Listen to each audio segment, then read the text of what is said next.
Καλησπέρα σε όλους. Ο 32χρονος Anders Behring Breivik οραματίζεται ότι είναι ένας σύγχρονος σταυροφόρος. Επί χρόνια σχεδιάζει την έναρξη ενός πολέμου για τη σωτηρία της Ευρώπης.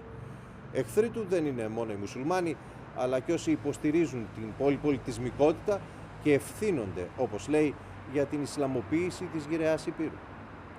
Το περασμένο καλοκαίρι, στις 22 Ιουλίου, αποβιβάζεται στο νησί Ουτόγια, λίγο έξω από το Όσλο, και φτάνει στην κατασκήνωση της νεολαίας του κυβερνώντος εργατικού κόμματος. Εκεί βρίσκονται περίπου 600 παιδιά, από 14 έως 25 ετών. Στόχος του είναι να σκοτώσει όσα περισσότερα μπορεί. Απόψε στην Εμπόλεμη Ζώνη, μια εφιαλτική ιστορία ενός πρωτοφανούς μαζικού εγκλήματος που πάγωσε την παγκόσμια κοινή γνώμη και σηματοδότησε το τέλος της αθωότητας για την νορβηγική κοινωνία.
It's just like a paradise on earth, because everything I can remember from this island is the extreme goodness in everything.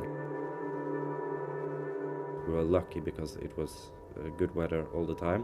People were walking around, there were political workshops, there were also ministers coming.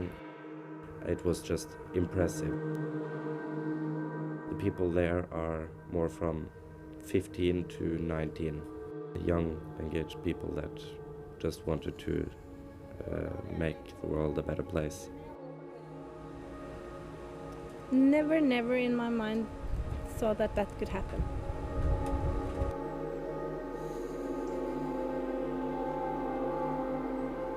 We didn't react to the first sounds of the bullets. But suddenly I hear people running and screaming, "Run!" So I couldn't see them all, but the other people around me were just saying that there's a guy who's shot in the eye, there's a guy who's lying in the water, there's so many people bleeding. And he turned around and pointed the rifle at me. And all I could say was, "Don't shoot." After half an hour, maybe, all the phone inside the building start ringing, and also the phone I had from another person start ringing. I just lied, didn't take it because it says mom or dad or. And that person was there? Yes, and all the phone ringed again and again. You have messages, and the whole building was ringing.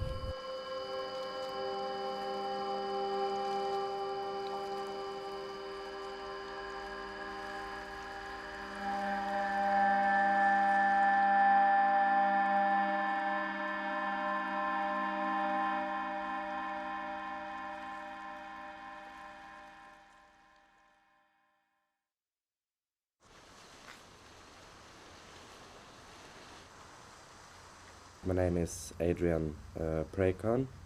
I'm 21 years old. I woke up on Friday and it was raining terribly. It was raining pretty bad and it was mud all over the place. And we were preparing everything for our Prime Minister to come on the next day. My name is Nicolina Bjergerski, and I'm 21 years old, studying political science and human rights.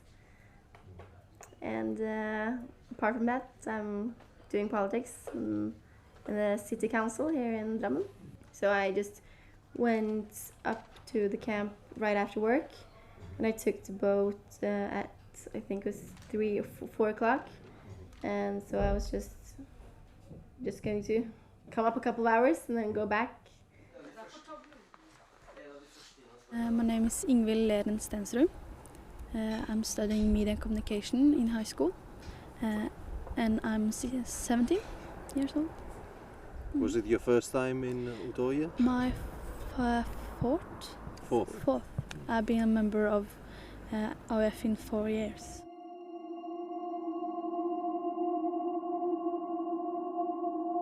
We were in the information just taking some time just to talk, to inform each other. And we're sitting there, and suddenly Monica, like we call her mother Utøya, comes in and says something has happened in Oslo.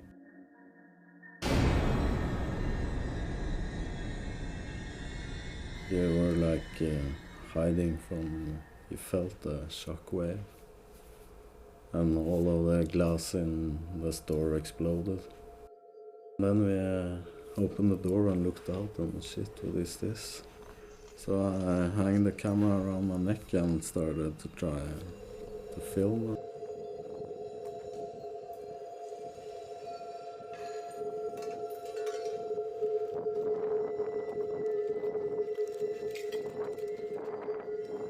And then I went up and into where the explosion had been.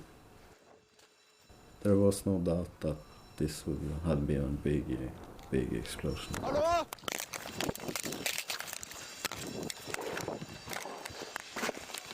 Hallo? Hallo? Noen som trenger hjelp? It was chaos everywhere. Debris lying on the floor and things falling from the skies, papers coming down, and smoke, lots of smoke. All the faces on the facades on the buildings was totally destroyed, like splintered. And you heard all the alarms going off. I was sitting in my office up in the newspaper, about 150 meters away from the epicenter, and we heard that loud bang. As I was looking out, I saw the Prime Minister's office on fire and another office on fire. I was looking down into the streets. I saw people, unconscious in the street, people bleeding and crying and screaming for help. There was a lot of shock in the streets. When I was getting nearer, what I thought was a doll, because it didn't look like a human being. When I saw that it was really a woman lying there and she was breathing, I tried to figure out what to do, but that wasn't easy straight away, because I got it was too much damage that I really could handle. But I tried to do what I could, and I sat down beside her and touched her and tried to talk to her.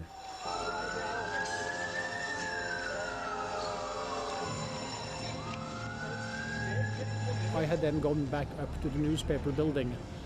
Most of my colleagues, they went down and set up a temporary office a little further down the street. And then, suddenly people started calling us, telling us that something had happened at Utøya, at that camp, that political youth camp. And the people that called in, they were parents and relatives to the youngsters, to the young people at the camp.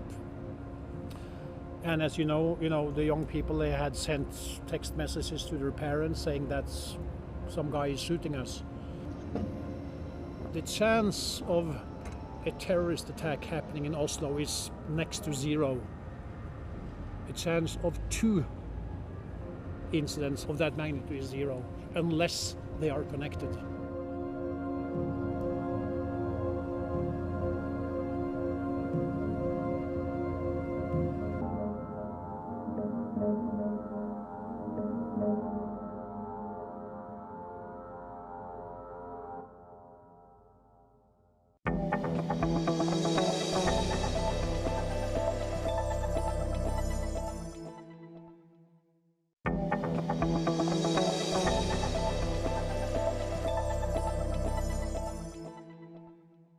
Ο Μπρέιβικ εκτέλεσε μέσα σε λιγότερο από μία μισή ώρα 69 νέους ανθρώπους και σκότωσε άλλους 8 στη σφοδρότατη έκρηξη της βόμβας που είχε τοποθετήσει νωρίτερα στην καρδιά της νορβηγικής κυβέρνησης στο κέντρο του Όσλο.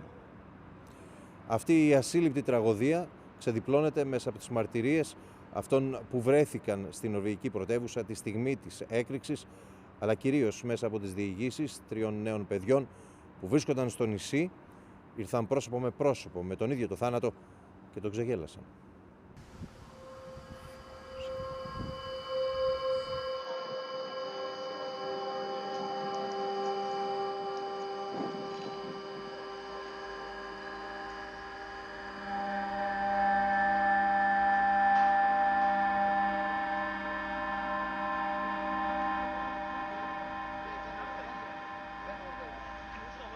Nobody said it loud, but everybody was thinking it loud, that it was just a gas explosion. Something happened in the building, a gas leak exploded. This couldn't be anything worse than that. And I also remember the phone call I had with my mom. So she asked me if I were there. No, I'm on Utøya. Okay, do you want to go home? What do you want to do? And she asked me, and I said, no, I want to stay on the island because this is the safest place to be right now. This is the safest place on Earth, actually. And everybody felt that we were safest on the island.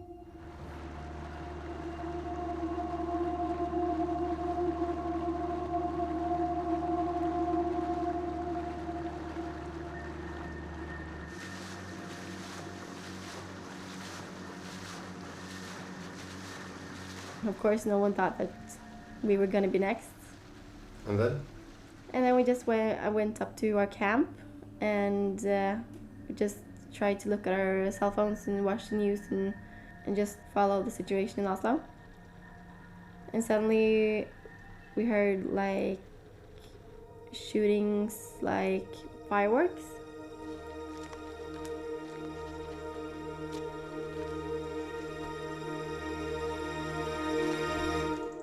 We didn't react to the first sounds of the bullets.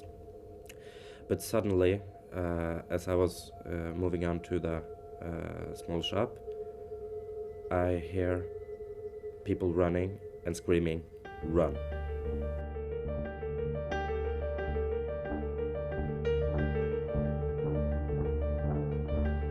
I decided to run inside the house. And I ran inside the small meeting room.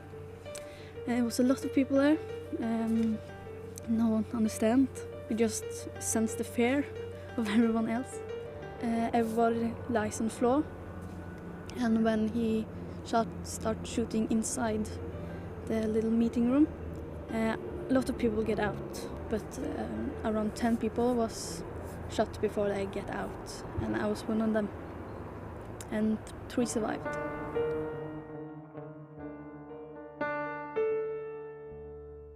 We ran into the woods, and all we could hear were the bullets hitting the trees around us, and also some people falling as they were running. And nobody wasn't even talking about it, but everybody was so sure that into the water and swim away from the island was the only thing we could do. So I just kept running, and suddenly a boy in front of me, he jumped over a fence because there was the path and it was really steep down to the water. So I just figured that this maybe was a smart thing to do. So I just did the same thing and...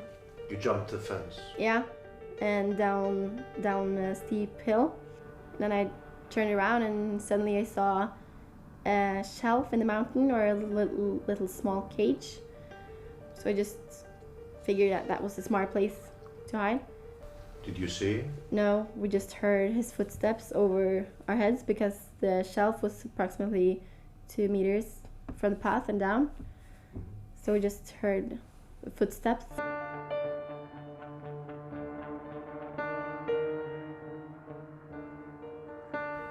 And we jumped in the water, started swimming. But the thing was that we had run, it's a long distance actually. I was exhausted and the clothes weren't doing anything better, the boots. So I returned back. And as I was returning back, I actually drowned. And as I was walking upwards, exhausted and with my lungs full of water, just coughing up water, I see him 5, 6, 7 meters away from me. He is standing and shooting at the people trying to swim away.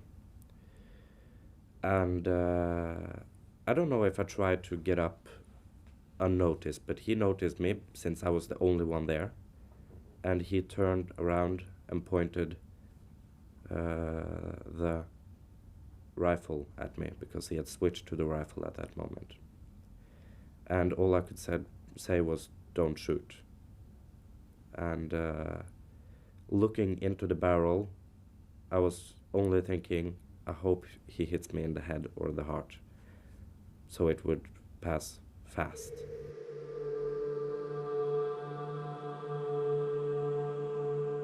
He didn't shoot me. I don't know why, actually. That's also some of the things that I've been thinking very much of later. I've seen my friends beg for their lives, not being heard. But why he spared me, I don't know. He didn't shoot me.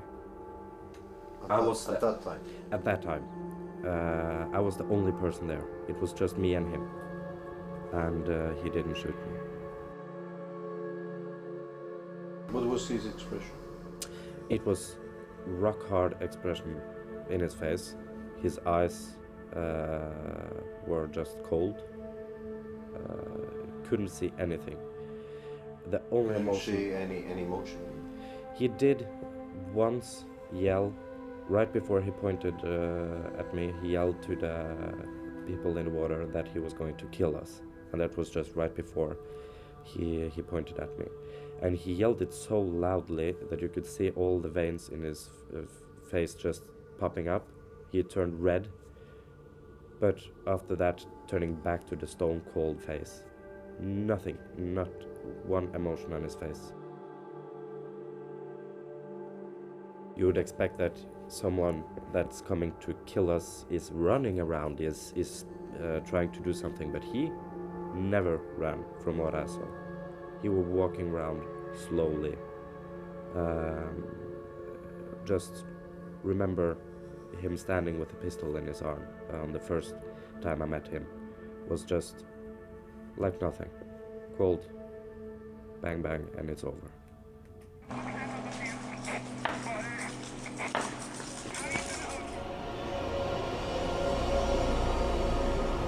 I was all alone. I could only hear the shootings and the screams along the side. Every time you heard a scream before and shooting later on, that got quiet.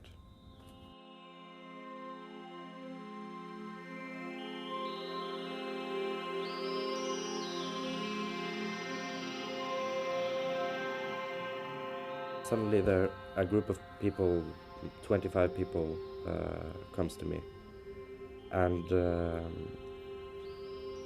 we discuss whether we should swim, whether we should try to find a boat, because we saw the main boat leave, we saw the other boat leave, but I knew that there was still some boats there, some small boats.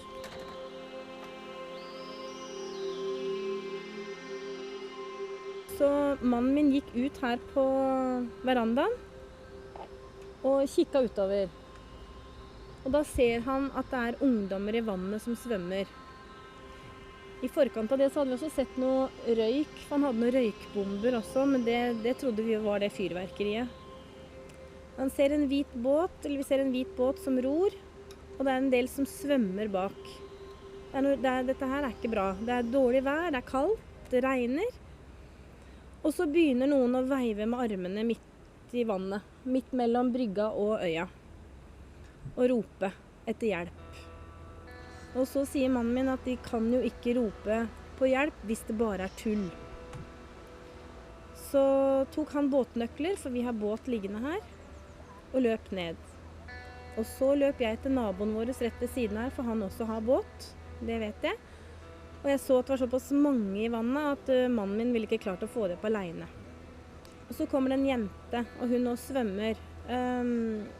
Og mannen min har da gått I båten og kjører rundt og skal til å hjelpe henne opp I båten, men hun bare veiver han videre, og vi fikk dratt henne opp på brygga. Og når vi fikk noen pledd og teppe rundt henne, og satt henne I trygghet eller I sikkerhet, så begynte hun å fortelle hva som skjedde på Utøya. At det var en mann som var kledd ut som politimann, og som skjøt dem. At that point, we had no idea what was going on. We had no idea if there even was a shooter there. We only had reports that they were shooting, but that can mean a lot in the news world. So I told my pilot to start circling the island so I can get overview shots, because shots from a helicopter, the overview shots are the best ones.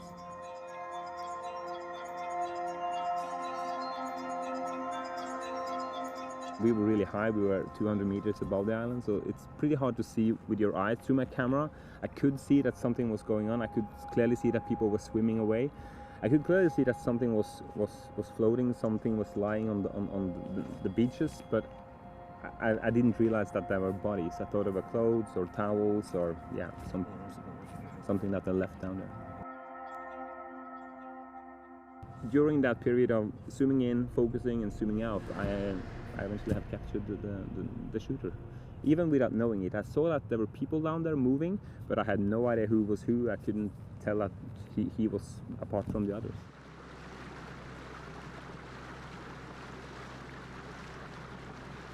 Suddenly I remember it got so quiet. I just could see was people started ducking, people started hiding, and some people started running into the waters. And then he started shooting. He was there. So I remember just all body functions just collapsed. And I felt someone falling over me. And suddenly it got quiet again.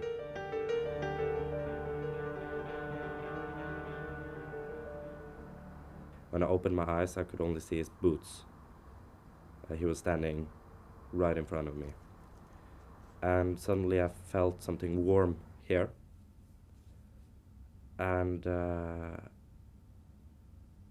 something that just hit me in the shoulder.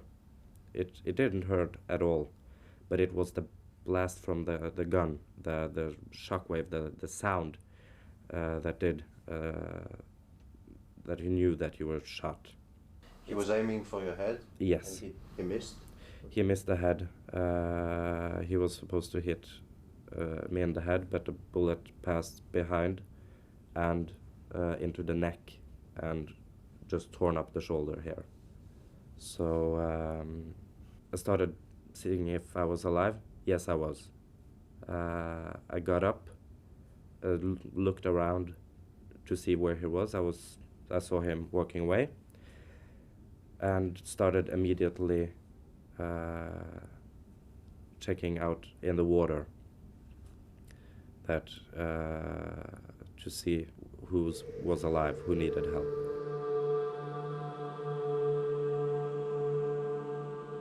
I was when it started, just try to get away, and then a girl was shot and fall over my body. So I lied under her. I understand that I could get away. And then when I was lying on the floor, I was shot in the leg and stray shot in my shoulder and my left thigh. What'd you do? Just lie. I couldn't pretend to be dead. Pretend to try to don't breathe.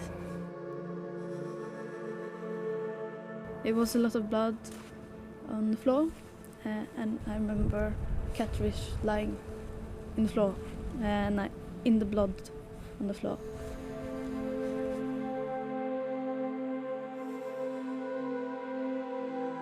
After a while, it got really quiet, and then I managed to look a bit out of the cage, and then I saw a girl who was lying on the way down, and she just had her eyes closed and she didn't move.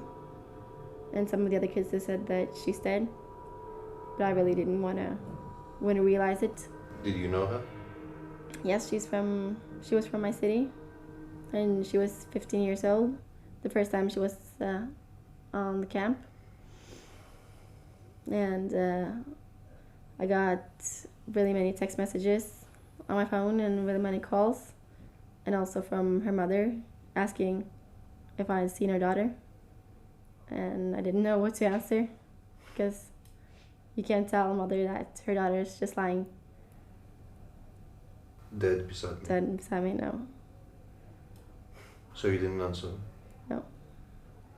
I just tried to text to my friends and to my family that we need help, and people are just dying around us.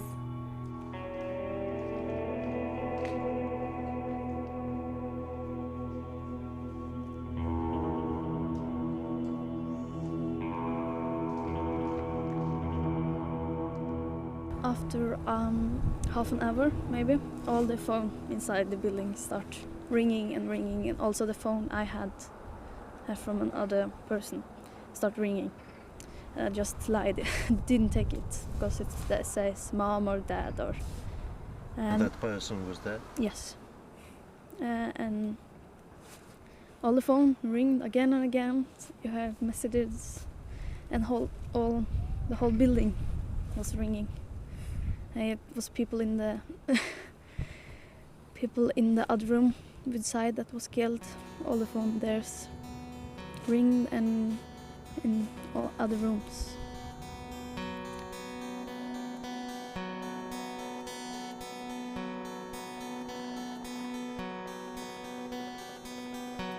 Different pictures. A face. It's a scream. It's the weather. It's small pictures, and it's strong, still strong. About 250 young people was taken here, up here. Går det snart gale. Politibåten begynner å ta inn vann og får motorstopp. Det var trolig flere ting som... It didn't take a long time from after that that we saw 3 men in uniforms coming, and they were so heavily armed. Many people started screaming there. They didn't know if there was the real police or if there were the rest of them coming to finish us up. Then the police come inside our room, checking that it was clear, and then other survivings come and carried us out. Actually, I didn't think I realized how serious it all was until I got it home, and until I saw the news that it was so many people who were dead.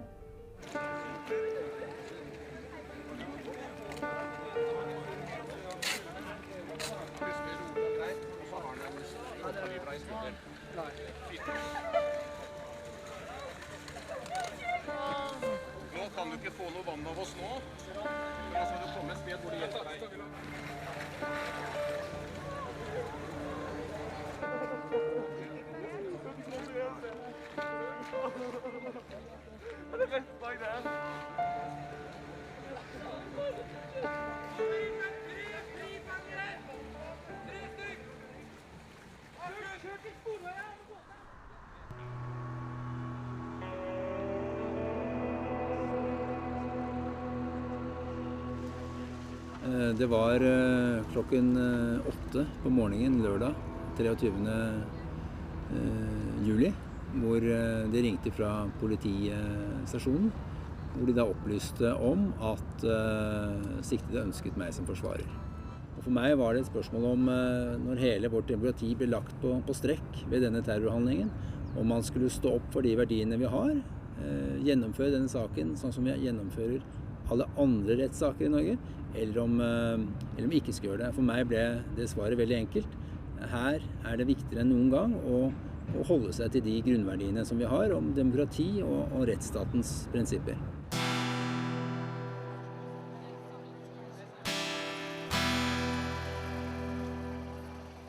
Anders Behring Breivik, født 13.2.1979, ble pågrepet av politiet 22. juli 2011. Til tross for at siktede har erkjent de faktiske forhold, har han ikke erkjent straffskyld.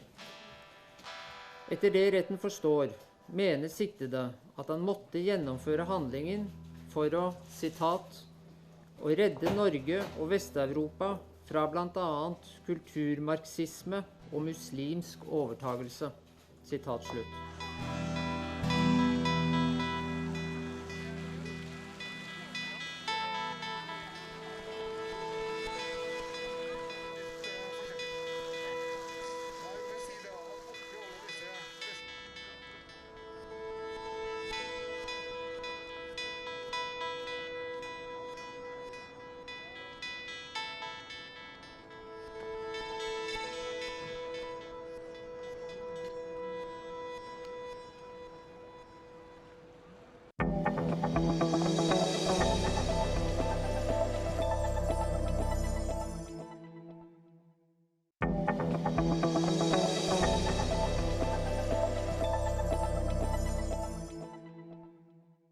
Ο Μπρέιβικ συνελήφθη χωρίς να προβάλλει την παραμικρή αντίσταση. Μάλιστα, τηλεφώνησε ο ίδιος 2 φορές στην αστυνομία, η οποία άργησε χαρακτηριστικά να επέμβει. Το πλήρωμα του ελικοπτέρου που είχαν στη διάθεσή τους οι ειδικές δυνάμεις έλειπε με άδεια. Η πρώτη βάρκα που χρησιμοποίησαν οι κομάντος για να φτάσουν στο νησί βούλιαξε. Αλλά μιλάμε για την Νορβηγία. Για μια χώρα που δεν είχε κανένα προηγούμενο στο παρελθόν, ούτε ιδιαίτερης εγκληματικότητας, ούτε βέβαια τρομοκρατικών ενεργειών. Μιλάμε για μια κοινωνία ανεκτική και ανοιχτή στη διαφορετικότητα. Λίγες ώρες μετά τη σύλληψή του, οι αρχές ανακαλύπτουν στο διαδίκτυο ένα κείμενο επιβεβαίωση του μίσους και του παραλογισμού που όπλησαν το χέρι του 32χρονου Νορβήγου. Ο Μπρέιβικ παραμένει ακόμα και σήμερα ένα μεγάλο ένιγμα για ψυχολόγους και αναλυτές, ακόμη και για αυτούς που τον συναντούν καθημερινά, όπως ο δικηγόρος και ο ανακριτής του.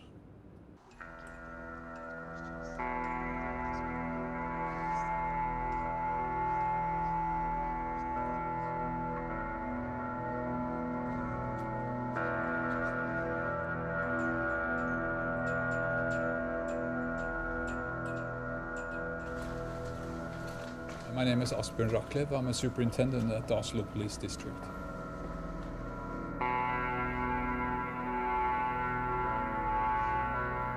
What we see here now through a mirror is our video interview room. This is where we interview our suspects, including the suspect in this particular case. We try to facilitate communication between the suspect and the interviewer. Where does he sit? He will then sit on my left side and the interviewer on my right side.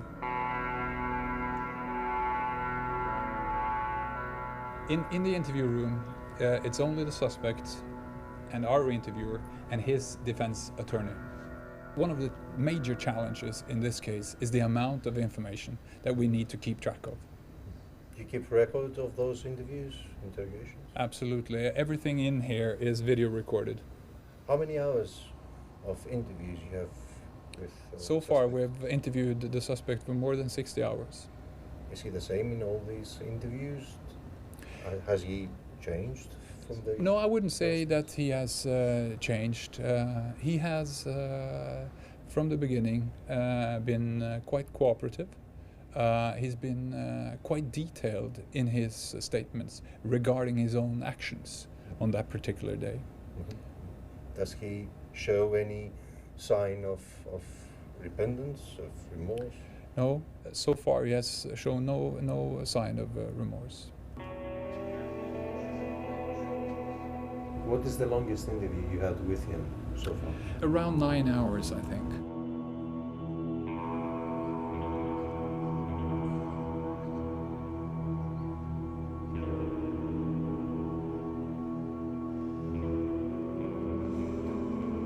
Was he stable the first time you met him?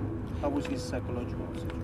Det er veldig vanskelig for meg som forsvarer å si noe sikkert om, fordi det er fagfolk, psykiatere som må si noe sikkert om. Men han virket rolig, han virket samlet.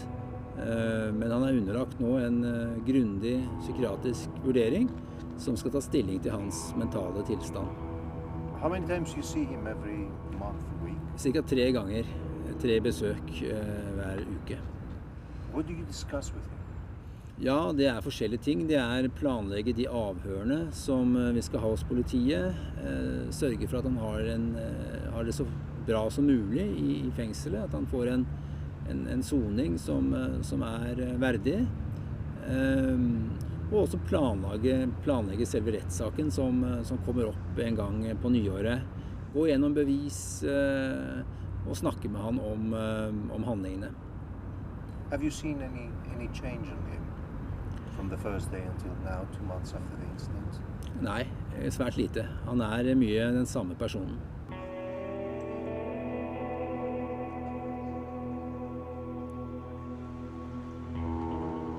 Han er jo på fullstendig isolasjon, så han møter ingen mennesker. Men han får jo selvfølgelig måltider, mat. Han er ute og lufter seg, får luft. Han har en liten treningsrom som han kan benytte. Og han har også tilgang til en offline computer som han kan sitte og bruke, slik at han har noe fornuftig å drive tiden med. How would you describe? Hvis man ser bort fra de handlingene som han har gjort, så fremstår han som høflig, som rolig, som samarbeidsvillig. Does he have a sense of what he has done? Ja, det er et veldig godt spørsmål, og det er jo dels et, hva skal vi si, psykiatrisk spørsmål, et fagspørsmål som psykiaterne må ta stilling til. Men det han selv sier, er at han forstår at det han gjorde var grusomt, men han sier også at det var nødvendig. Derfor har han ikke gitt uttrykk for noe anger, for eksempel, over det han har gjort. Det er selvfølgelig veldig vanskelig for oss å forstå, men det er det han sier. Doesn't have any remorse? Nei, han sier at han ikke har det. How does he justify these acts? Nei, det er som han sier, at han synes det var grusomt, men nødvendig. Fordi etter hans oppfatning så må Europa endres og starte en krig i Europa. Og han ser ting i et 60-års perspektiv. Og i løpet av 60 år så vil mange mennesker bli drept, sier han. Og dette er da et lite offer for å forhindre et større offer. Sånn ser han det.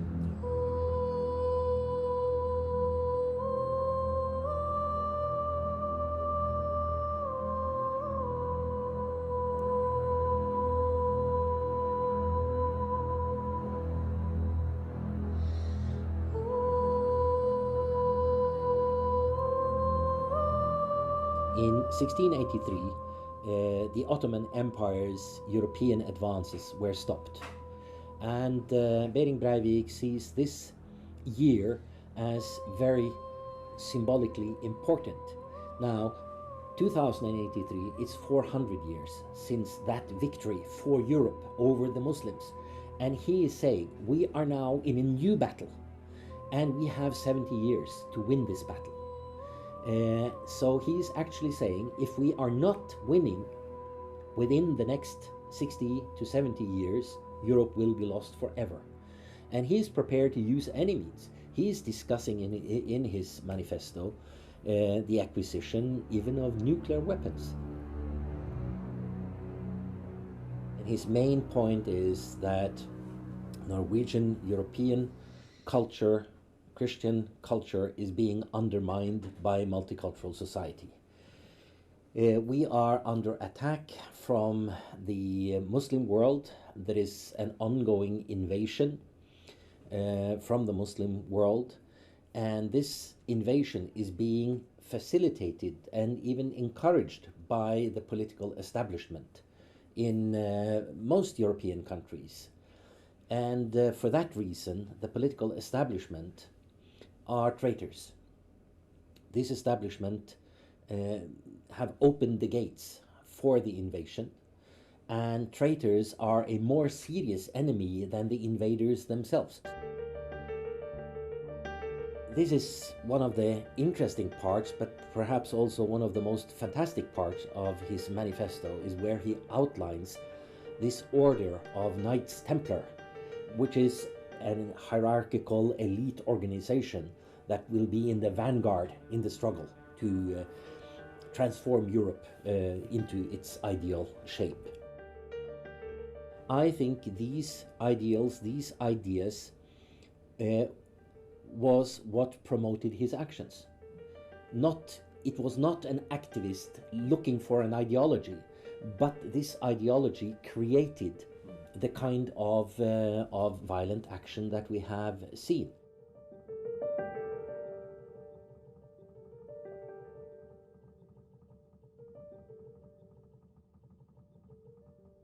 There might have been some sort of a meeting, I don't know, this is for the police to investigate, but there is no serious indication whatsoever that such an organization exists.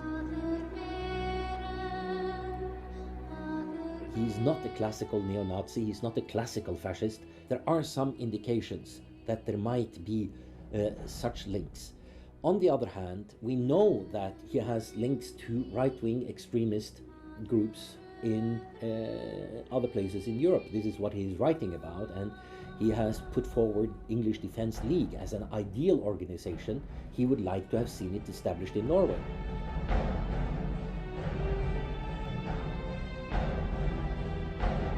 I would say that the most important thing to focus on is the conspiracy theory. When you believe in conspiracy theories, when you believe that there is an enemy that's after you, that you are a victim, then you have started on the process that legitimizes violence. Because if you are a victim of sinister forces, then you are entitled to fight back. This is what Behring Breivik is doing. He says, we are going to expel all Muslims from Europe, and those who won't go, we are going to kill. Period. So this is how he is ending up with envisioning a Holocaust in the future.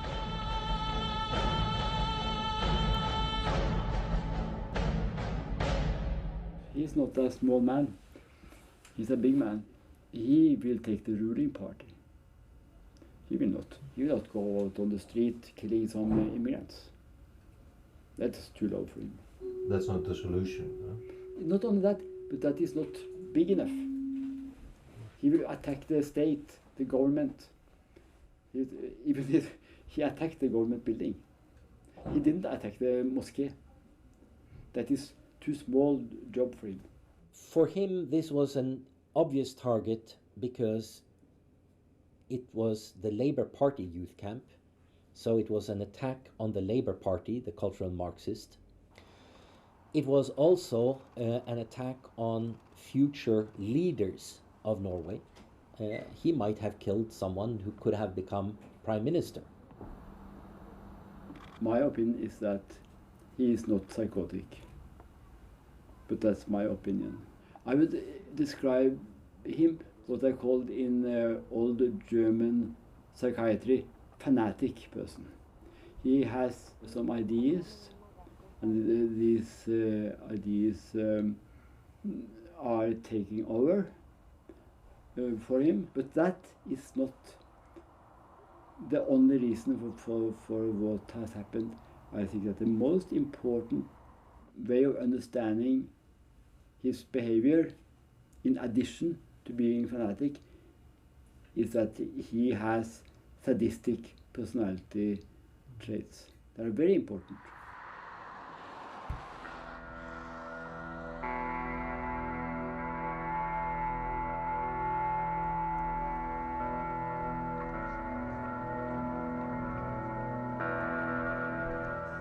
So he has been preparing for a long time, and this is his uniqueness, his ability to carry out a plan, his ability to exercise self-discipline in this endeavor. This is his unique characteristics. The ideas he has taken from others. It's cut and paste from serious publications, from other extremists. So it's hard to say that he's an intellectual, but he wants to be. He's aspiring to be. I mean, you don't compile 1,500 pages if you don't admire intellectuals.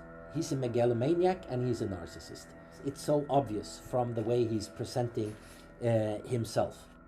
According to the press, he also had plastic surgery in order to enhance his looks and so on.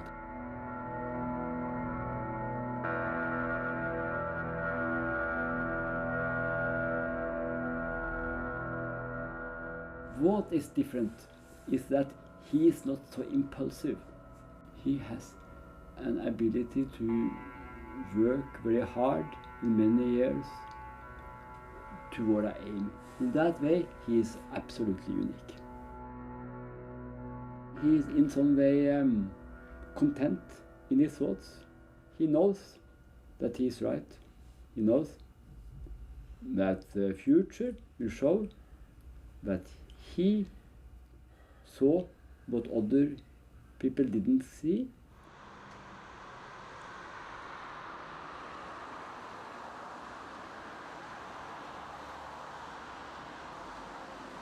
He's an average Norwegian guy, it seems. But he's a kind of an average guy. But it seems to me that he's a kind of a loner. He was also always outside the crowd. He was never one of the crowd. He always had to do something special to get noticed in the crowd. And he was always claiming things which came out not to be true. Did his family try to contact him through you? No. I mean, his father or his mother? No. Nobody? Friends of him? People? Noen venner har forsøkt å gjøre det, eller tatt kontakt med meg. Do you carry messages to him from friends or relatives or people? Jeg er veldig forsiktig med det. I og med at han sitter på isolasjon, så må jeg være veldig forsiktig med det. Men jeg forteller at noen har ringt, og at noen prøver å ta kontakt.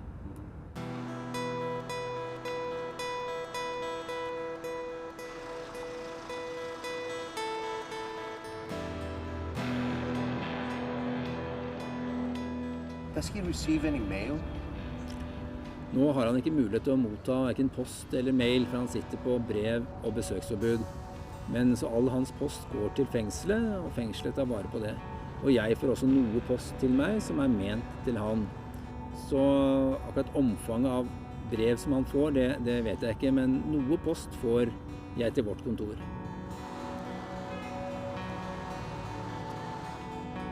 I get very positive response from people around, and that's also what makes me function as well.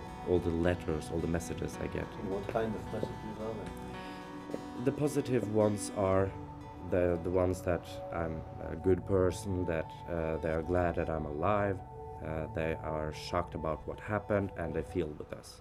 It's the basics in that. The negative are very many different messages. There are some that are simply, why didn't you die? I want you dead. There are some messages as well to support his actions and his politics. There are some messages as well that tell us that we deserved it. So, of course, this... From Norway or from other countries? From Norway and all over the world, actually. Are you concerned that he might find imitators? Yes.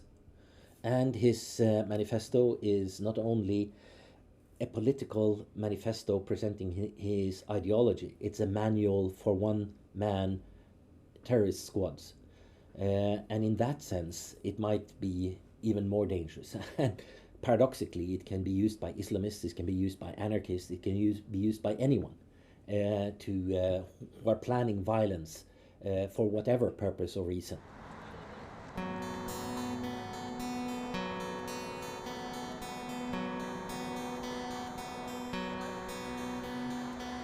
whole purpose of the two attacks on the 22nd of July was a public relations stunt to draw attention to his manifesto. And he says so. I mean, this is what he says. This is, to put it mildly, very expensive public relations.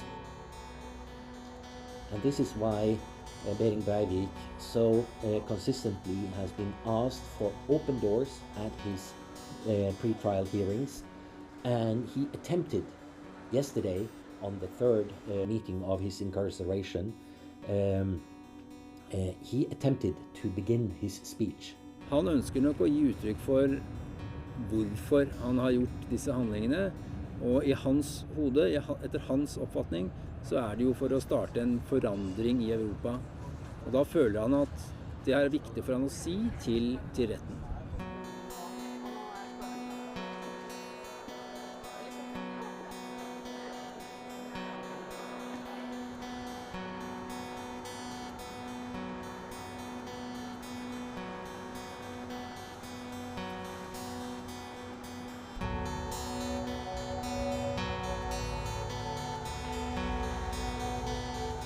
Politiet har nå bedt om rettens kjennelse for fortsatt fengsling inntil 8 uker med brev og besøksforbud. Politiet har videre begjært at siktede undergis fullstendig isolasjon i 4 uker, jf. straffeprosesslovens paragraf 186a, første og annet ledd. Retten finner at siktede med skjellig grunn fortsatt kan mistenkes for straffbare handlinger som kan medføre høyere straff enn fengsel i 6 måneder, nemlig for forbrytelse mot straffelovens paragraf 147a, første ledd bokstav a, og straffelovens paragraf 147a, første ledd bokstav b, som beskrevet i siktelsen. Aktor har opplyst at man tar sikte på at hovedforhandlingen vil kunne starte første halvår 2012. Sett hen til den svært alvorlige siktelsen finner retten helt klart at politiet etterforsker saken med den nødvendige fremdrift, og at oppstart av hovedforhandling i løpet av første halvår 2012 tilfredsstiller kravet om at hovedforhandling vil finne sted innen rimelig tid. Fengslingssurrogater etter straffeprosesslovens paragraf 188 anses ikke anvendelig. Retten tar politiets begjæring til følge og setter fengslingsfristen til 14. november 2011.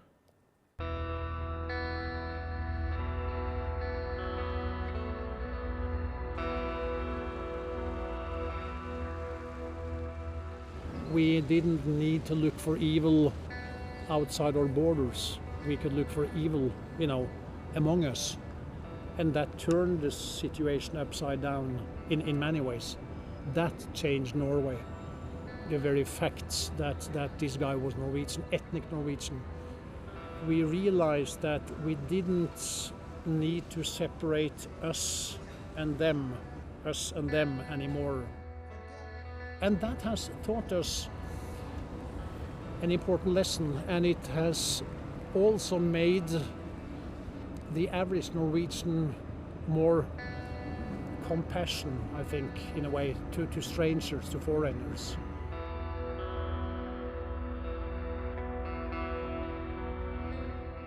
I want to hate him, but somehow I cannot. I want to feel anger, but I don't.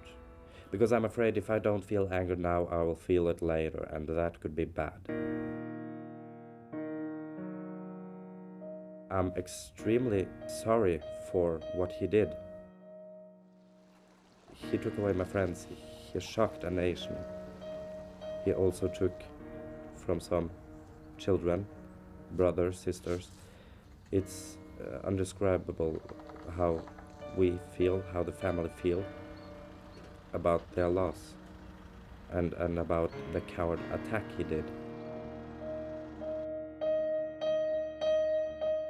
And I'm also glad that he was captured alive, because I hope someday that I will be able to see him and talk with him.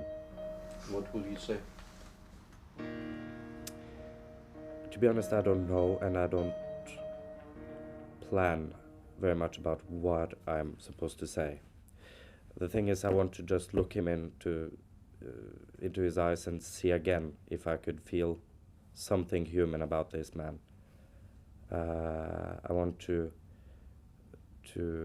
maybe ask him why he didn't shoot me at that time. If he recalls that moment where it was only me and him, why he didn't kill me at that time.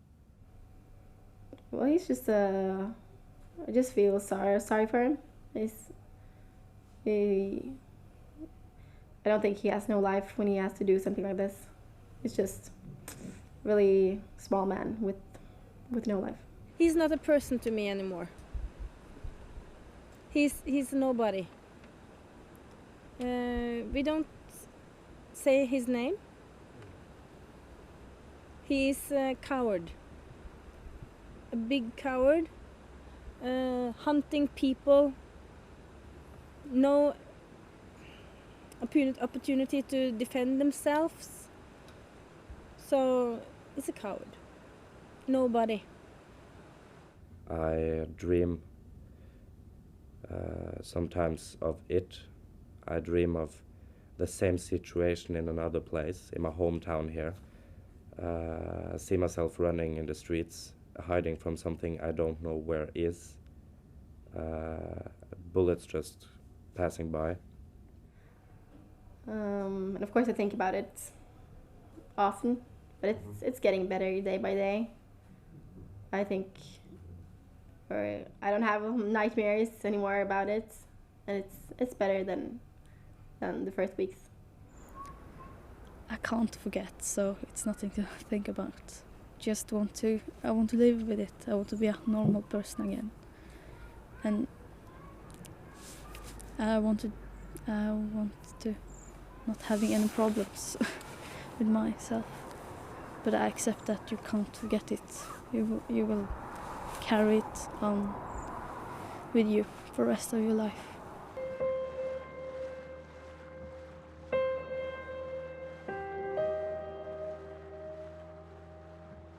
Do you want to go next year to the summer camp? Well, I haven't decided. I think it's going to be really weird to sit by the bonfire like nothing has happened. But I think I'm going to stop by.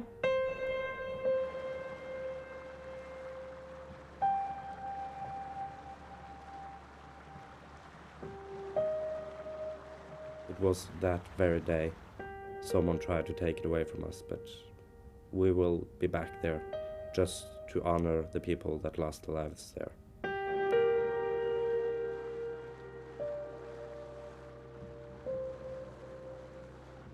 Are you going again? Yeah. This summer to the same camp? Yeah, always.